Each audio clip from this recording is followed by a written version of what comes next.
ولایت کیا چیز ہے؟ ولایت کا آغاز ہوا ہے غدیر ہی سے، ولایت اور امامت دونوں کا آغاز ہوا ہے۔ ولایت کیا چیز ہے؟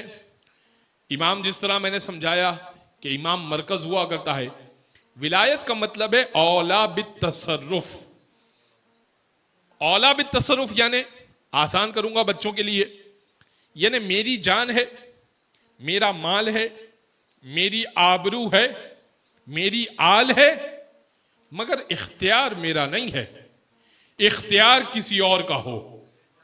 میری جان پر، میرے مال پر، میری آبرو پر، میری آل پر تصرف اور اختیار جس کا ہو وہ ہوگا ولی۔ اب اس کو سمجھاتا ہوں۔ جب بچہ چھوٹا ہوتا ہے تو پوچھا جاتا ہے اس کا ولی کون ہے؟ کیوں پوچھا جاتا ہے؟ بھائی بچہ چیز چرا کر لے کر آ جائے تو ذمہ دار کون ہوگا؟ بچہ تو نابالغ ہے، ذمہ دار ہوگا ولی۔ اچھا بچہ قتل کر کے آ جائے، دیت کس کو دینی پڑے گی؟ ولی کو۔ اور بچہ نابالغ کی عمر میں، ایک مثال سمجھانے کے لیے دے رہا ہوں، زنا کر کے آ جائے پھر اس کا کفارہ کون ادا کرے گا؟ ولی۔ اچھا نکاح ہوگا لڑکی کا تو اجازت کون دے گا؟ ولی۔ ان سارے معاملات میں ولی، یعنی مال، جان، اختیار ابھی اس کا نہیں ہے۔ ولی سے پوچھو، اس کو اختیار نہیں دے رہی شریعت، لیکن وہ جس پر اس کے باپ کا اختیار ہے وہ کچھ ہے، اجازت دے دے گا، دیت کے معاملے میں آگے بڑھ جائے گا، نکاح کے لیے اجازت دے دے گا، ڈانٹ ڈپٹ کر دے گا اگر اسکول میں کہیں جواب دینا پڑ جائے گا تو۔ لیکن یہ تو نہیں کہہ سکتا نا کہ جاؤ میں حکم دے رہا ہوں نہر میں کود جاؤ۔ لیکن ایک ایسا ہے جو اگر کہے کہ میں حکم دے رہا ہوں تم کود جاؤ تو اس کے حکم پہ ماننا ضروری ہے۔ ایک ایسا ہے جو اگر کہہ دے کہ میں حکم دے رہا ہوں کہ کل سے سیاہ لباس پہننا ہے تو سیاہ لباس پہننا ہے۔ ہم پوچھ نہیں سکتے کیوں؟ نہیں بھائی اس کی مرضی۔ قرآن کی آیت پیش کر دیتا ہوں، کون ہے وہ؟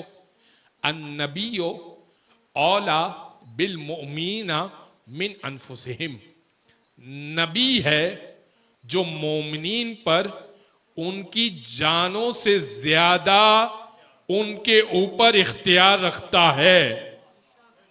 یہ ہے ولایت کا اختیار جو نبی کو حاصل ہے۔ نبی حکم دے پہاڑ سے کود جاؤ تو کود جاؤ، نبی حکم دے تلوار اٹھا کے اس کا سر تن سے جدا کر دو، پوچھ نہیں سکتا ارے یا رسول اللہ میرا سگا بھائی ہے اس کا سر تن سے جدا کیوں کروں؟ نہیں پوچھ نہیں سکتے۔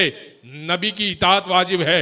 اطیعوا اللہ و اطیعوا الرسول وما آتاکم الرسول فخذوہ وما نہاکم عنہ فانتہوا، جو رسول تم کو دے لے لو، جس سے رسول منع کرے رک جاؤ۔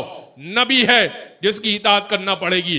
اگر یہ ولایت نبی کی سمجھ میں آ گئی کہ ولایت ہے نبی کی، تو اب سمجھیے گا کہ اب نبی چلے ہیں حج پر اور حج سے واپس ہو رہے ہیں اور حاجیوں کو ساتھ لے کر آ رہے ہیں اور ایک ایسے مقام پہ رکے کہ یمن والے جدا ہونے والے ہیں، مکہ والے آگے بڑھنے والے ہیں، مدینہ والے آگے بڑھنے والے ہیں، مکہ والے پیچھے رہ جائیں گے، مدینہ والے آگے بڑھ جائیں گے، شام والے ایک اور راستے پہ چلے جائیں گے۔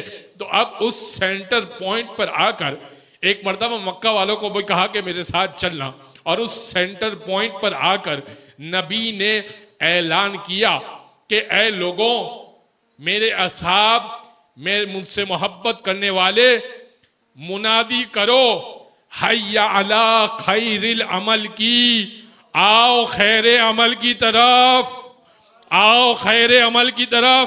ڈھول پیٹے گئے، نبی کو اعلان کر رہے ہیں اور خیر عمل کا اعلان ہوگا۔ سب پیچھے آ گئے، جو آگے بڑھ گئے وہ پیچھے آ گئے، جو پیچھے تھے وہ آگے آ گئے، اور جو دائیں تھے وہ درمیان میں آ گئے۔ سب ایک جگہ جمع ہو گئے اور اعلان ہوا علی کا، یعنی علی وہ نقطہ امتیاز ہے جو آگے بڑھ جائے وہ بھی ہلاکت میں، جو پیچھے رہ جائے وہ بھی ہلاکت میں۔